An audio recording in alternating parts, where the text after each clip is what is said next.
Well, let's get rolling. I thought first thing I'd do, I'd give you some guys that we'll rule out today. That'll be John Bates, Terry McLaurin, Noah Brown, and Jaden Daniels. And I know you'll want to discuss with Jaden. He's working incredibly hard around the clock to get back. Ultimately, doctors haven't cleared him just yet. He's absolutely doing everything he possibly can. So Marcus is going to start again, which leads me into captains. And so on the offense, it will be Marcus. And defensively, Quan Martin. And on special teams, Tress Way. These three have a tremendous impact on the entire building and legit heavy hitters on our team in lots of ways. So we'd follow these three anywhere. So glad to open it up and get rolling with you guys. With Jaden, what is it that you guys still aren't seeing full enough yet? Medical, John, on that side. So this is just doctors on that space to go. Jaden's working as hard as he can to go. They just haven't cleared him just yet. And with Terry, what's the level of concern that is this something a few weeks, you think, or what's the level of concern there? Yeah, as a quad injury, just again working as hard as he can to come back from it, and he's putting all the work in. So I would say he's week to week as we're hitting it, and see what next week brings and where he's at. And most of all you guys know when it turns, then it goes quicker. So we'll just see where he gets into by next week. What have you learned about Marcus over the year and a half you've been with him? Yeah, I think I've learned about leading from him, when to lean in, when to watch, when to give support, and he's very thoughtful. And so I think there's a part of leading that goes into that of when to lean in and speak up, when to watch, let somebody else, assume that space. And I think that's one of the rare traits, that a person can have of leaning in, but also knowing when to push someone else into that space. But I think the work ethic, the perseverance is what I've learned about him. He's dealt with injuries, setbacks, and just his attitude. He's so consistent, Nikki, in what he does. That's what I've learned about him. The approach, it doesn't waver, and that's something that I really respect about him. He's been pretty open about the anxiety, the fears he's faced in dealing with the adversity he has in his career. How did you see him kind of process everything with his first start last week and now coming into this week? How has that been for him from your perspective? Yeah, I think you have to go through those spaces and then lean in to know, okay, man, the discussions we had was be you, man. That's more than enough. And you don't have to over-try or put an extra spot on it. And so I was very proud of him for that. Being able to share and peer-to-peer to others, that's a really powerful thing. And so sharing perspective, sharing insights with one another, I think that's as big as it gets. And I think everybody saw the clip last year when I think it might have even been against Atlanta. We're only player to player sometimes. It can be so impactful. As much as a coach, especially on game day, gives you the truth. We're hard on these guys in practice, but on game day, we're their biggest supporters to make it as hard as we can out on the practice field. But sometimes in between that white line, just hearing the familiar voice of a teammate, hey, man, this is what you have to go do right now. It carries extra. And I think that wasn't meant for everybody to hear, and it was typical of what he would say. Hey, Coach, how have you seen the pass rush flourish in these first 3 weeks? Yeah, we're working hard at that, Donna, to find different matchups. I think the players have done a better job using stunts, how to manipulate that. Vaughn being here, Jake Martin being here. I think DA inside and outside. All of that's been a part of it. We still feel like we've got, many levels to go with that, but we like that the communication, the continuity of those guys working at it together. I feel like the arrow's going up. Different quarterbacks, different styles. Where are they? Where do they scramble? Where's the protection? So I feel like we're getting smarter as we're going, and that's a big piece, to keep continuing to practice.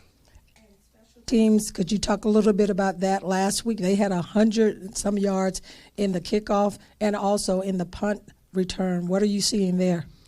Yeah, as difficult as it was on at the Green Bay game on offense, defense, I thought we missed some of our identity. I didn't feel like we missed it on special teams. I thought we had some good returns. We had some opportunities to do it. So it is one of the stronger parts of us. We've gotten to the spot and we've learned that each of the phases, we're all connected to one another. And it's just playing ball, man. I'm a receiver. I play teams. I'm just a ball player. And so when that happens and you're not just an island to yourself and I just do this or I just do that, and like everybody's down for whatever it takes to go, I think that's when the good things can take place.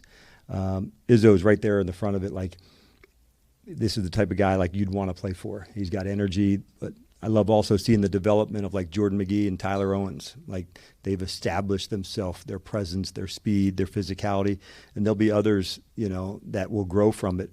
Ballor's in the middle of that, and they help bring the next ones along. And I think if we can continue into that space of continuing to develop people, the field position battles are going to be a big one. And our special teams will be right in the middle of that, including Tress too, in terms of can we punt and keep them backed up into those spots. We had one with lose Antonio Hamilton, caught a punt that was downed. So all of those things, they add up. And so some of the margins in the game you hear me talk about are turnover margin, tackling margin, but winning field position, that's a big piece of it. And the return game, both sides, that'll be a factor again this week. I really feel like fourth downs, offense, defense, and on special teams, the punt return, they're going to be right in the front and center of this game too.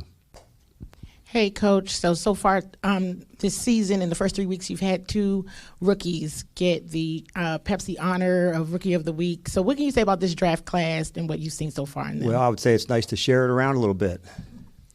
Last year, we just, one guy just took it the whole time. He didn't share it around. So it shows that the versatility, the class, and they're ready. I think it shows their willingness to put it all out there to say, I'm ready to contribute, to be a part of this, whether that's through Bill, that's through Jalen. There'll be others, but it's a great way to express themselves and demonstrate it that they can be counted on, they can be leaned in on.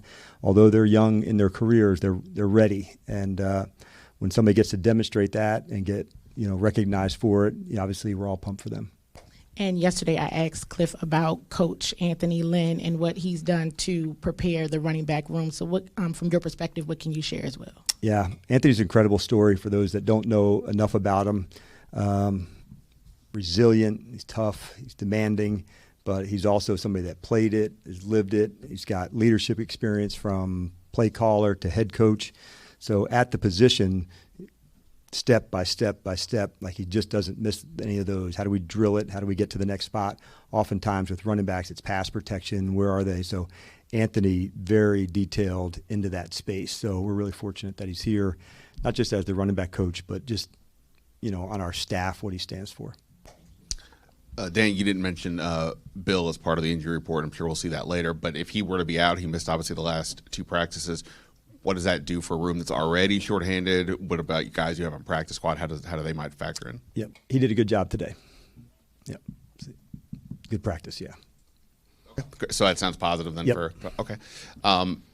Then at least to have that already missing so many guys. I know this is a next man up situation, but how do you kind of do you look at this and like, oh man, like where do we turn, or just hey, this is what we practice for, this is why we have depth, et cetera? Like in general? Yeah, for sure. I think I don't talk to the team about it a lot, and the reason being is I wanted, when the moments come, I wanted to prepare for that, Ben, as a certainty, not a possibility. Whether it's, who knows what position, it could have been running back or tight end or receiver, whatever that looks like. That's the job. That's why you're here, and you get those chances. And when they come, you want to make sure you don't over-try it. I wanted this so badly, I need to perform at a certain space. Play calling-wise, I think Cliff and Joe, they recognize how to feature the players of the things they can do. It's not just rinse and repeat, same plays, same ways. It's how do you feature the players and the things that they do best. And I thought Cliff did a really good job of that last week, and that's our roles to make sure it's not everybody's in the same spot. So how do you feature the guys? And that's why the practice reps really count, Ben, because you want to make sure that this player has been in that scenario, that situation, and how do we match up? And that's, on all sides, it's Will Harris, it's others that say, okay, how do you go into these spaces? And it may not be in the exact same way. It was with Eckler, not in the exact same way. And so you just keep digging, man. Hey, good afternoon, Coach. Just to kind of build on the running back conversation, last week you guys were able to feature a good amount of guys carrying the ball, and each of them was relatively effective as soon as they got their first carry. I think Chris's was 5 yards. Jeremy McNichols obviously was a really good one. Bill, even Debo can get a spot carry here and there. Right. What goes into a running back, a ball carry, being able to kind of be effective right from their early carries and not need that kind of runway to get kind of rolling? Yeah. It's a good question, and I think it also helps in the system too. And here's why: it's not one runner all the time getting his feel, getting into that space to go. So knowing that you may be in, you may be out, depending on the what's called onto that space. And so I'm comfortable with us using a rotation of guys as we're starting. Sometimes it may work out in a game, man, this guy's hot. Let's push it, man. Let's give him some more chances. Other times stay into the process of rolling through. They also have some factors on teams, so I think that can help as well, knowing, as they're working through that, that's a factor. But we're comfortable right now sharing the load. It's not a number count or this one split it up evenly, but we're comfortable with that because we really have faith and trust in what they're doing. Who knows? It may sort itself out, as the more that we play. But right now, I'm comfortable with that. Hey, Coach Quinn. So far this season, obviously dealing with all the injuries, you've had so many different guys step up from backups and third stringers in so many different positions. What gives you confidence that that will continue, and how impressed are you that from top to bottom of this roster, people have been able to step into those roles? Yeah, I don't spend a lot of time talking about it. I think it leans back into our standard of what we want and how we want to play. If you're in the game, you're the starter at the moment, and so that's just how we play. It doesn't mean we're going to be playing exactly the same way, but these are the things we're counting on you to do. And so it is part of our game that when the adversity comes, I think we're equipped for that. We expect it. And so maybe early on in my coaching career, you want it to go just this way. I think as you go, it starts this way, and now you adjust. And in the game, you adjust and you're ready.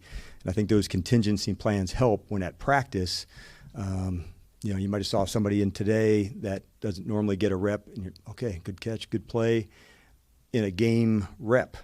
And so he's demonstrating, if called, I'm ready, even though he may not be up this game. And so I think you're, as a ball player, trying to put some cash into the bank to demonstrate that to the coaches, to one another, to say, if called upon, I'm ready to get down. And it doesn't mean you will be every week, but it does show that there was a play yesterday, a fantastic catch, and I showed that in the team meeting today, where a defensive player got beat. Well, to me, that's absolutely leveling up. And so we just try to coach the whole crew, and knowing that it's probably a certainty you're going to be ready at some point.